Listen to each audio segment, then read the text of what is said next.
What's up, Titans fans? How confident are you in new general manager Mike Borgonzi conducting his first off-season in Nashville? Scale it from us from 1 to 10, 1 being not confident at all, 10 being very confident. It's a big off-season, and coming up, we got some moves they can make to create even more cap space.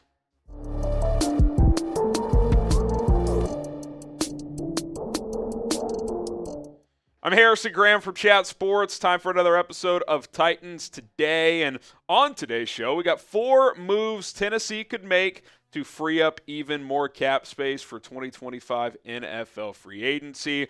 As of now, over the cap has Tennessee 11th in the NFL in cap space, so pretty good. First third there. The Titans have about $44 million in projected cap space. We're sitting projections right now. 270, 275, somewhere in that range is where the NFL cap number is expected to be this year, but we will know what that number is between now and the official start of the league year on March 12th.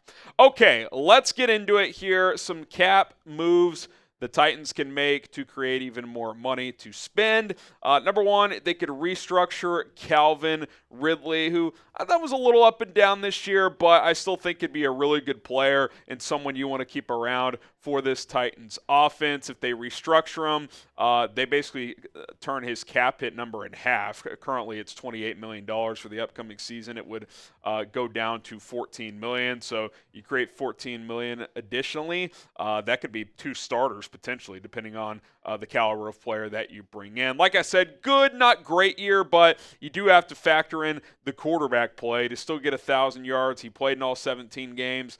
He's still a big play weapon at just under 16 yards per catch. Obviously, Tennessee has a big decision coming with the quarterback position, but you want to keep Calvin Ridley around for whoever that's going to be, whether they draft Cam Ward or Shedeur Sanders, whether they trade down and sign a veteran like Aaron Rodgers, or maybe they go after Sam Darnold. They're going to have options there, but you want to give that quarterback a good weapon to at least start with, and Calvin Ridley is that. So he's not going anywhere. Restructuring him creates more cap space, and who knows, maybe you can use that money to bring in a number 2 wide receiver into this offense. So with this move, that gets the Titans up to around $58 million. All right, number 2, they could trade Harold Landry. He's been with Tennessee for several years now. Good player, but some money to be saved if they decided to move on from the veteran pass rusher. Alex Ballantyne of Bleacher Report had this to say about Landry, quote, "The most notable veteran to make a case for is Harold Landry III. He's been the team's best edge defender for a few seasons, but he looks a step slower since his ACL tear in 2022.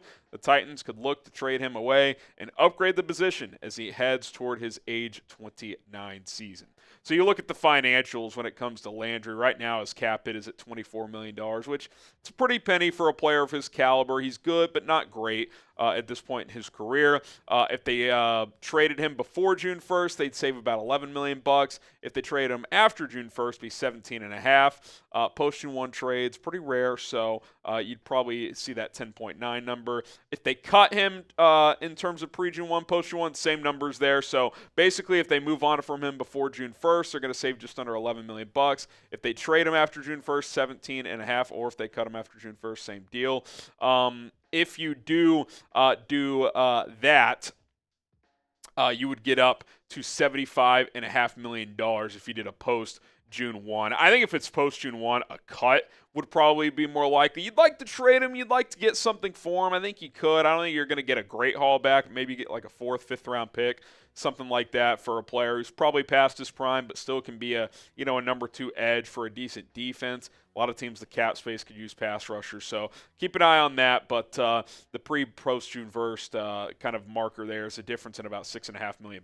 So we'll see if the Titans move on from him or not. All right, coming up, we got 2 more salary cap moves that Tennessee can make to create even more money. But guys, the winter is here, and we got plenty of Titans hoodies for you guys for up to 30% off at chatsports.com/Titans hoodie. That link will be in the comments and in the description of this video, so click and shop today.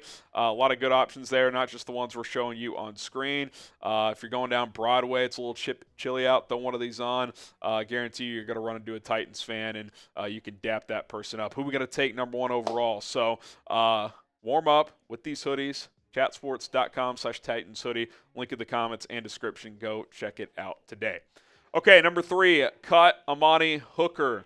Kind of feels like it could be time here, especially with the money involved here. He's set to count over $11 million against the cap.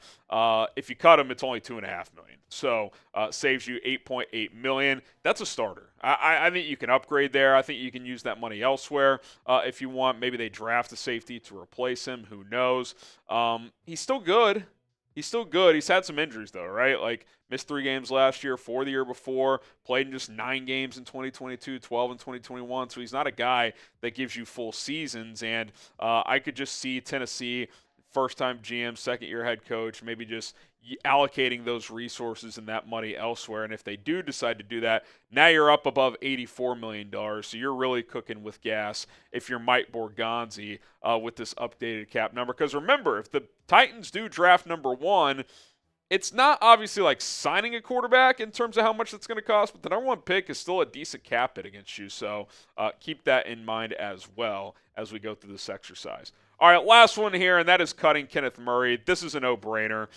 Murray really struggled last year. To be frank, among starting linebackers, he was one of the worst players in the league. No-brainer to save the $7.6 million. Cap it at $10 million for a well below average linebacker at a position that already, teams go cheap at anyway. If you're going to go cheap, you might as well get better production than this. I mean, he was just horrendous in coverage in particular. Didn't defend the run either. Just bad. I mean, you see the overall rank, 82nd among 84 qualified linebackers per PFF. That's not worth $10 million. So he seems like an easy cut. Would not be surprised if that one came down sooner rather than later. And then there you have it. Boom. You're right under $92 million. It's a lot of cheddar to play with in free agency and with your draft class. So we'll see what Tennessee does. We'll see how Mike Borgonzi approaches it. He's worked under one of the best in the business for a while in Brett Veach in Kansas City. Now he comes over to run his own show in Nashville. See how it all goes. What are you guys doing with Kenneth Murray? You keeping him or you dumping him? I think we're dumping him. I know it's listen, Valentine's Day was just here. Maybe you're watching on Valentine's Day. Maybe it's after. You don't want to dump someone on Valentine's Day, so we'll give Kenneth the weekend here. But, yeah, I don't expect him to be back. All right, so there you have it. Just to recap, you can restructure Calvin Ridley, save over $14 million. If you trade Harold Landry, $17.5 million. All potential cuts there, $16.4 million. And then total cap savings is $48 million.